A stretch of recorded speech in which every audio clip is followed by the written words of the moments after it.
Welcome back to the morning feed. Today we're going to go over all of the recent updates for Elijah View. As I'm sure many have seen the news, we needed just a moment to recalibrate after finding out that Elijah has been identified. This has been probably one of the most ideal investigations. Now, if you were to look at something and say that a child has been missing for over half a year, without any substantial answers as to where that child is, you might not call that a very ideal or successful investigation, but it really is more so than I think a lot of people realize, because Elijah View's investigation played out locally more than it did online. Now, a lot of places did pick up his story, and we have been reporting on it in our playlist. You can see we have a couple of other videos about Elijah that go over more of the details. In this episode, we're not going to focus um, super intensely on the details that were first revealed about Elijah.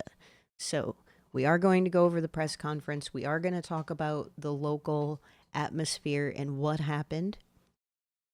And we're going to talk about the news that has just come out. So, let's go over all of that. I will play the press conference at the very end of the video. We probably won't be very long today. For those who do not know, like I said, there is a playlist where you can go back and view the details. Elijah View disappeared he was reported missing in February of this year. So he's reported missing by his mother's boyfriend, is what it's reported at the time. But it's a lot more complex than that, because Elijah's mother and the supposed boyfriend, they have quite a history together, in which Elijah's mother has previously accused this man of trafficking her when she was younger. Fast forward, she has a child with a different person, also someone who knows the man that was considered her boyfriend, Jesse Vang. However, Jesse Vang is not Elijah's father. Elijah's father is incarcerated. Jesse Vang had Elijah in his residence and then reported him missing. He said that he woke up and Elijah was gone. They laid down for a nap, and when he woke up, he was just gone. Now, Jesse Vang has this. Elijah is not the only child in his life. He has a biological child that he also was taking care of in his home. He had already sent that child off to school for the day and claimed that him and Elijah were going to lay down and take a nap. And when he woke up, he was gone. So that was the story of Jesse Vang, the boyfriend of Elijah's mother, Katrina Bauer. But as everybody knows, when cell phones were searched and other information came out, that there was a lot more to the story, and it appeared that Jesse Vang's role in Elijah's life was as a disciplinary to teach him how to be a man. Um, this child who was not even old enough to go to school yet. So that's all the details we're going to get into. If you're following this story, you know how bitterly painful the details are, and that a lot of people did not feel Elijah was going to be found alive. And that is exactly what happened. This month, a hunter was out getting his property ready for the hunting season, and he came upon human remains. Those remains were very much believed to be those of Elijah View. However, we wanted to not take part in a lot of the growing speculation, because I've been a part of too many cases where human remains have been improperly identified as somebody they aren't. So we like to wait and have confirmation. And that's why we respect law enforcement and other entities and families when they want to wait. Let's wait. There's nothing wrong with being patient. So that's what we did. We waited it out to see what would happen. And what happened is that we now have an official confirmation that those remains found by the hunter on private property in Manitowoc County, Wisconsin, are Elijah View. But this story has so much that so many can learn from. Um, this investigation was so ideal in every way, from the community to law enforcement, the family, um, complete strangers that didn't even live in that community but traveled to that community to help because they could see the pain that this family was going through. The family was very dedicated to finding Elijah. I'm not, I at points it seemed like there was a competition between law enforcement and the family and the community for who was going to do more searches. There were searches that the community and the family put together themselves, and they did on their own.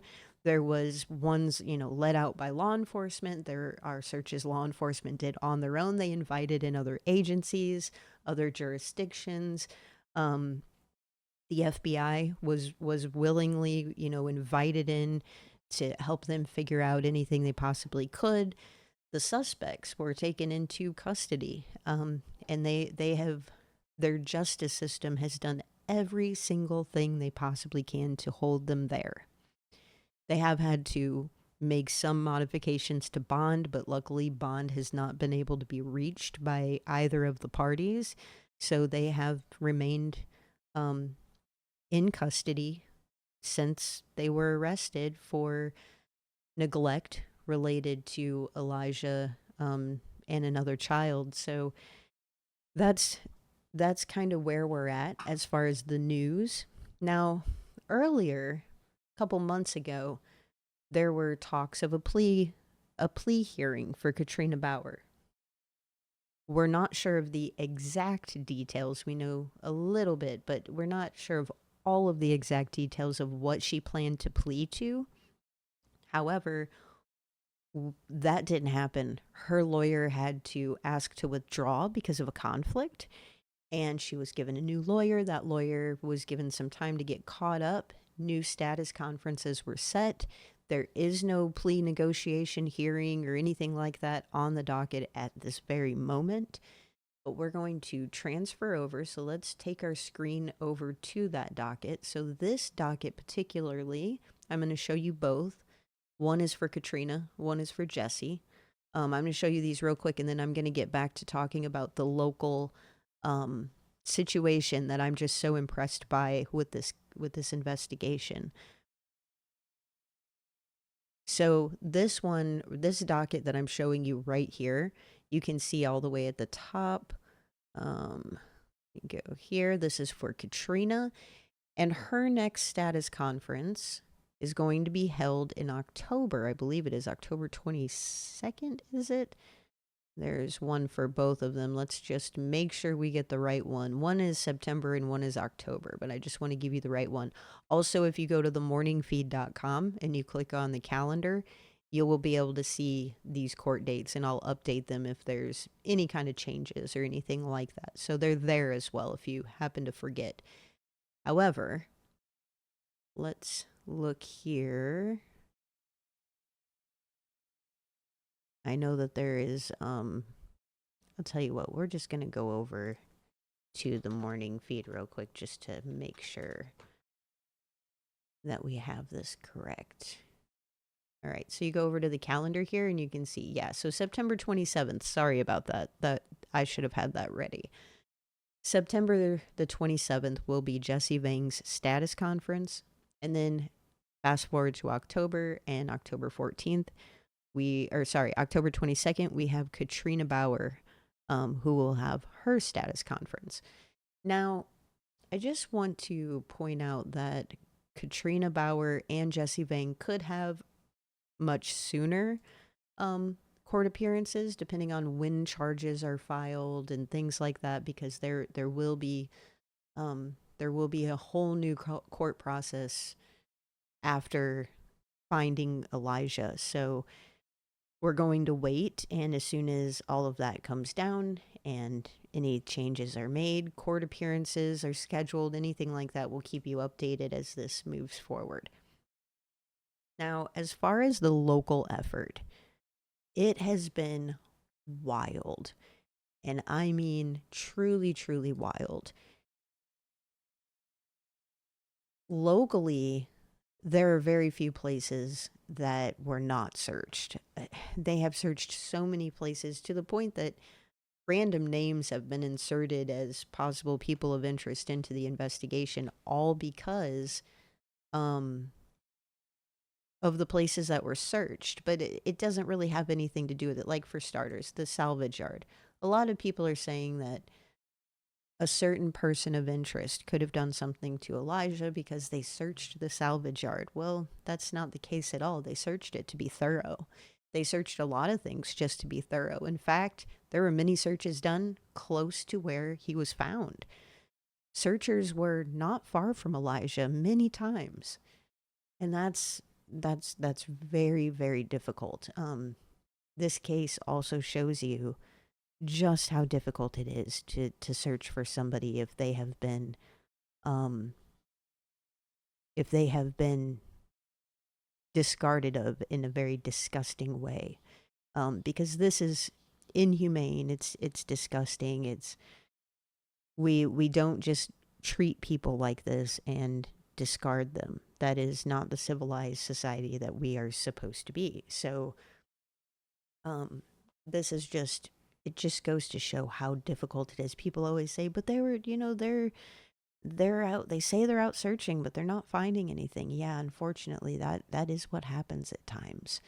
And the family, the community, law enforcement, I have a little thing on here that shows some of the places that were searched. They searched Shodo, East Twin River, Charles and Winifred Spring West, the West Twin River Reserve. All of that was searched. Highway 10 near Whitelaw, near Reedsville, Calumet County landfill, manhole searches, aerial searches, Avery Salvage Yard. Waterways were searched with kayaks and sonar equipment.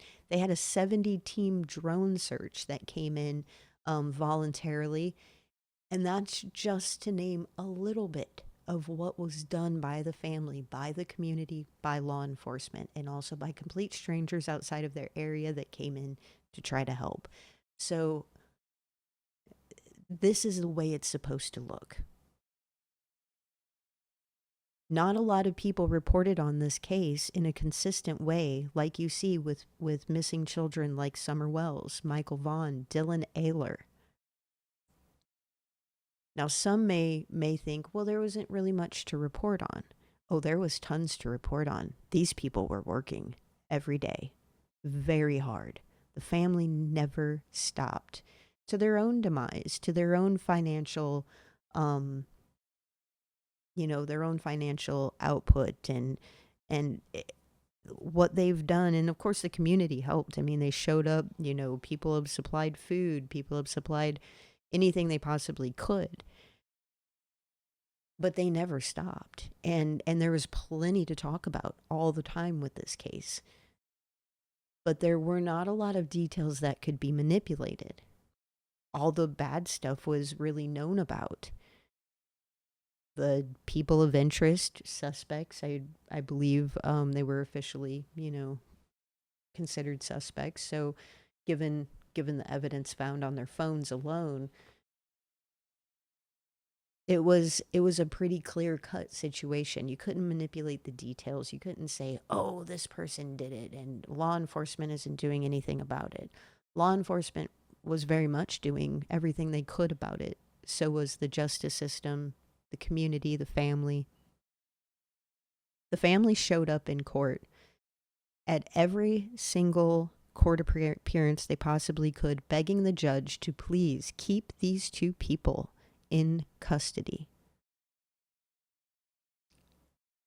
I mean, how often do you see that?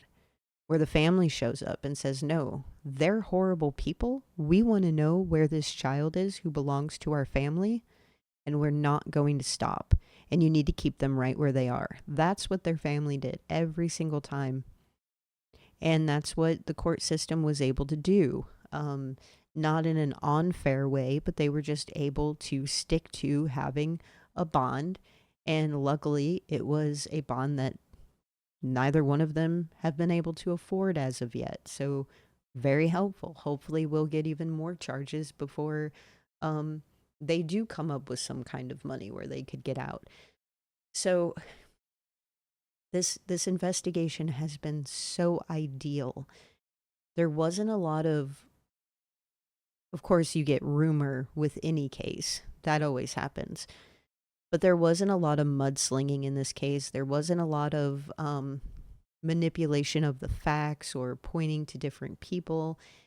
And that's always it's amazing when the real work can take place and when law enforcement can be free and open to investigate the things that do matter and not, have their phones ringing off the hook with complete rumor, complete speculation, complete harebrained ideas or theories that come out of nowhere. And that's what happened a lot with a lot of these other investigations where you don't have a person in custody, you don't have this or you don't have that detail, and so people can kind of run wild with it. And if those people decide that they don't like the parents, they don't like the family, they think the family is suspicious, whether they are or they aren't.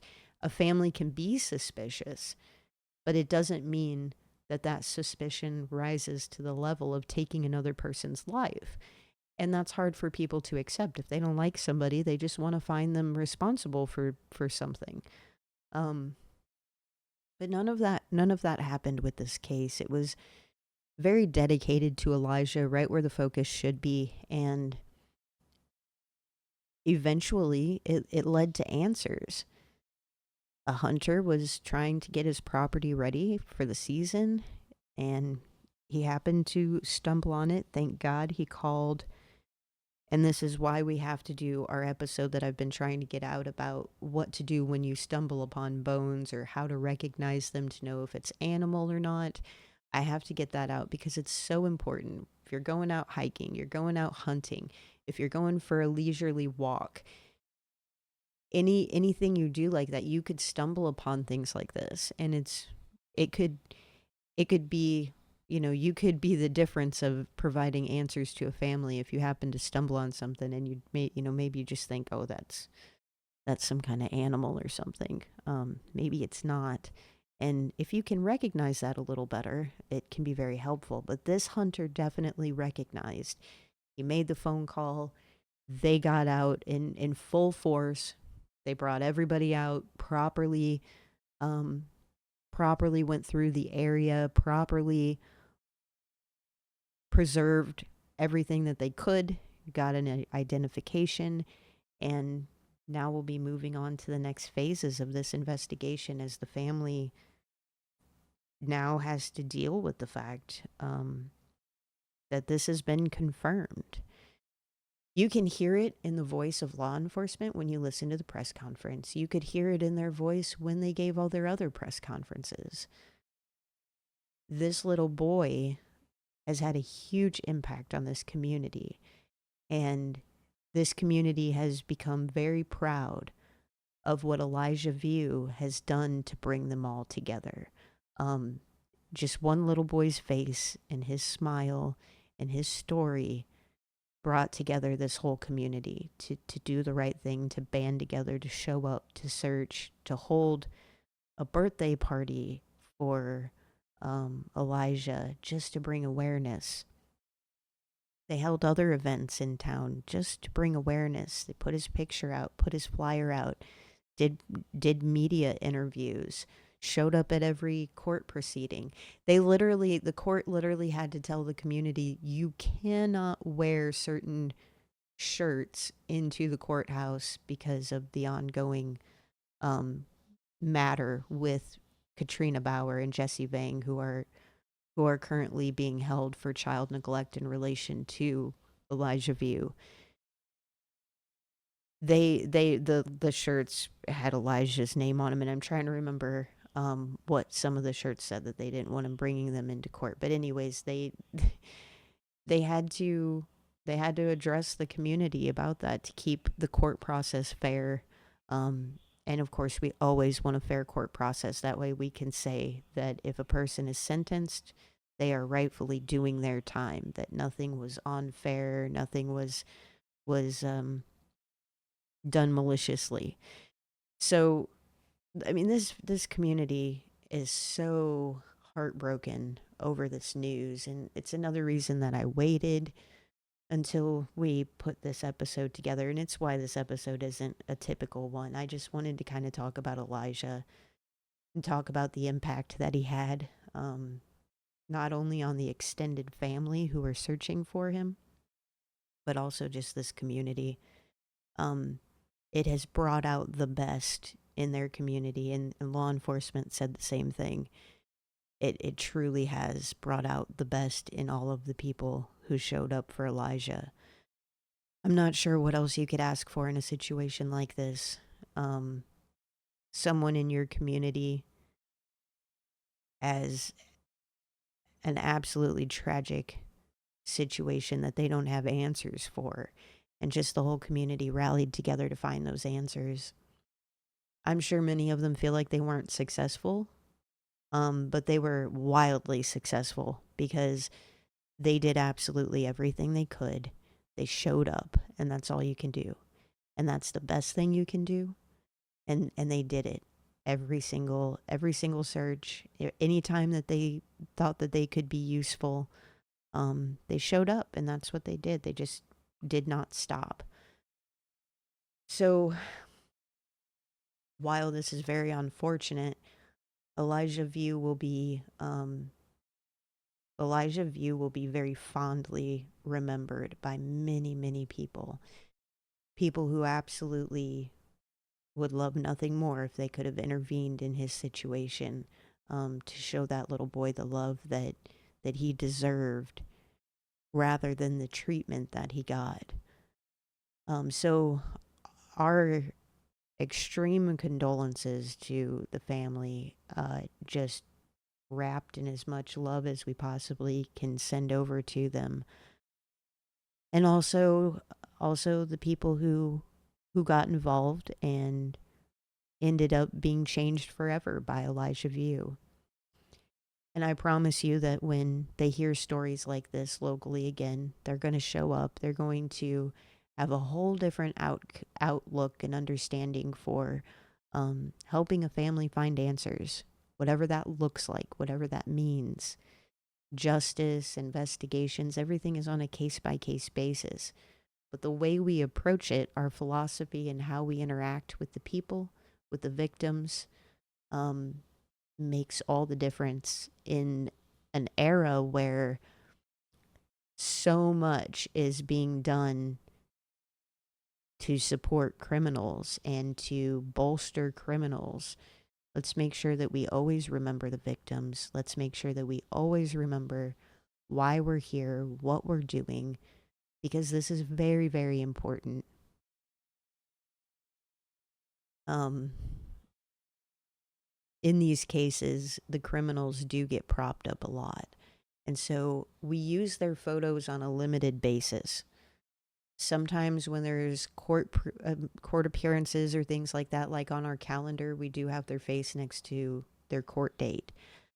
But we try to mostly keep pictures, images, anything that we're sharing, any type of content. We want to try to keep it focused on the victim, so you don't see us share as many photos of the perpetrators. And I believe that's the way it should be. The focus should be on the victim, because during the court process, it is very much about a fair trial, as it should be. Um, but the victim can be forgotten or viewed very clinically in the process of that. So it's our job to keep the focus where it belongs, to make sure that the victims that are still alive are supported during this time. So anyhow, that's our heavy news. We're gonna play the press conference, and we have moved Elijah View's case file over to our court section. So if you go up here, if you're on a video platform, you can see. If you go up here, go to the top of our page, case files. We have missing, unsolved, found, wanted, and we have court down here at the bottom. You just click on court. And from now on, you will be able to see Elijah View's case file right there, and we will have the court process updates there for you. I need to go into his file and add all of our episodes, but you can find them in the playlist if you're viewing on YouTube. I need to make better playlists for our podcast side, and I will do that. But anyways, keep this family in your thoughts, and depending on your faith, your prayers too, if you do that, and just know that this is the way it should be. Things should be very, very focused on the victim and on the facts. Rumor, speculation, all of that does absolutely nothing to advance an investigation. And while you feel like there might not be much to talk about, there is a lot actually you can talk about still. So keep that in mind going forward, and make sure that we do not falsely accuse people in these other investigations just because we don't know all the details. Answers come sometimes in their own time. We can't always force answers to come our way, and it all unfolds as it's supposed to. And that's what happened here, and I'm just glad that the family has answers today. And so while we wait on the rest to move forward, we'll keep working on other investigations that we're involved in, and we have more reporting to edit and get out. So we'll do that here pretty soon. Thank you for listening to me go on and on about absolutely nothing, nothing, no groundbreaking news other than the fact that he has been identified, which is huge news. But I don't want to get into all of the other stuff in this episode. I know that there's plenty of salacious details here that we could go on and on about, but let's just for today let Elijah rest peacefully. Let's let the family process what has just happened. And soon enough, we'll be back into the details through the court process. I kind of have in mind what I think's going to happen here as far as how they would plea and things like that, but we'll see. And we'll get into all my theories about that soon. But for now, let's just give the family and give Elijah some much needed peace after months of looking for him, and who even knows how many months prior to that Elijah was suffering. So keep this in mind for if you see things with children that look suspicious, or you see a child that doesn't look like they're being properly cared for, or if they perhaps have any signs of injury or anything like that, make sure that we report these details and get them documented.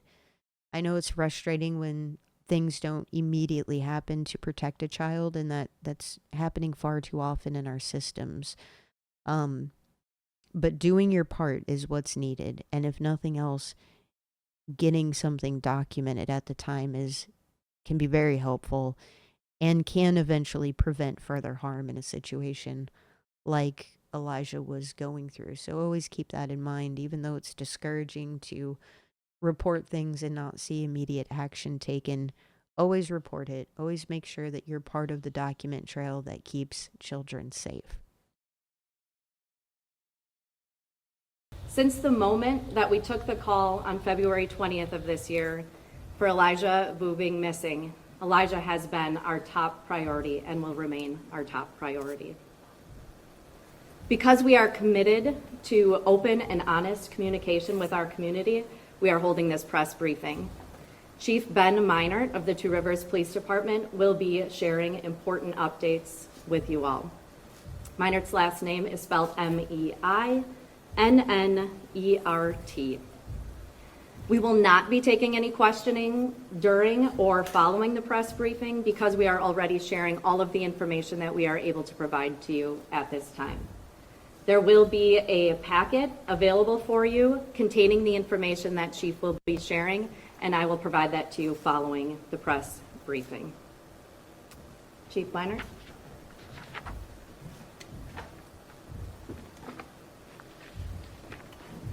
Thank you all for being here.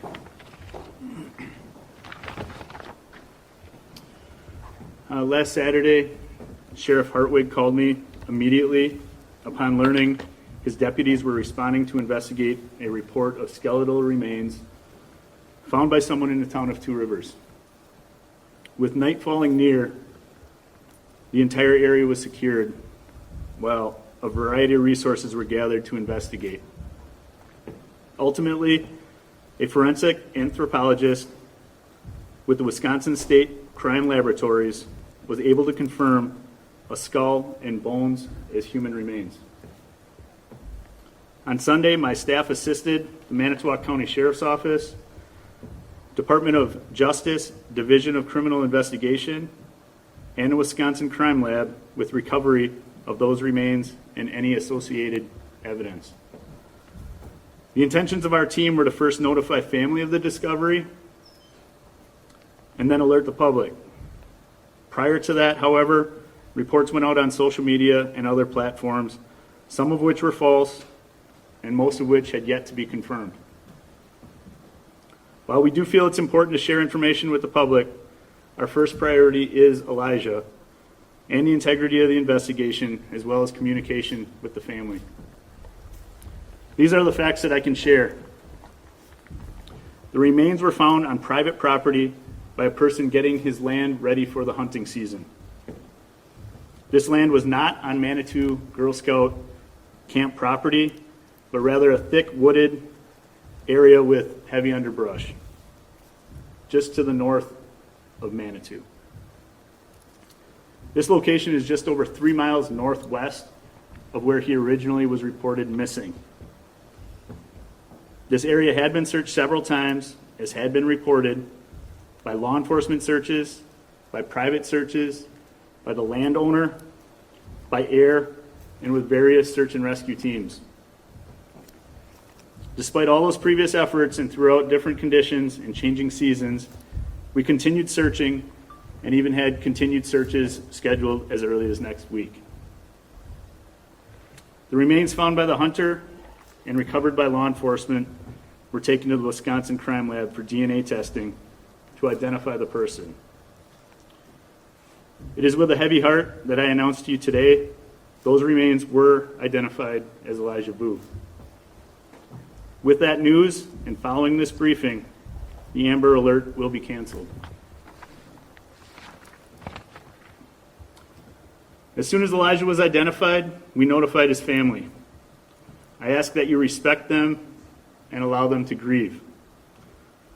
The area where Elijah was located is private property, and we ask that you respect the private property owner and avoid that area. This is not the outcome that we hoped for. The family's devastated, we're devastated, our community's devastated. I never met Elijah, but I watched that 3-year-old boy bring out the best in this community. I can't thank the public and our businesses enough.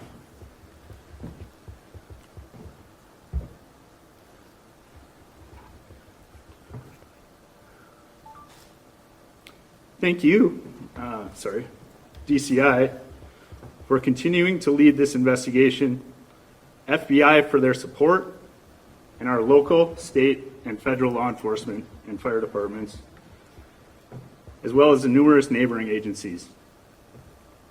I'd also like to thank all the churches, schools, all the search and rescue groups, and our residents and the family members.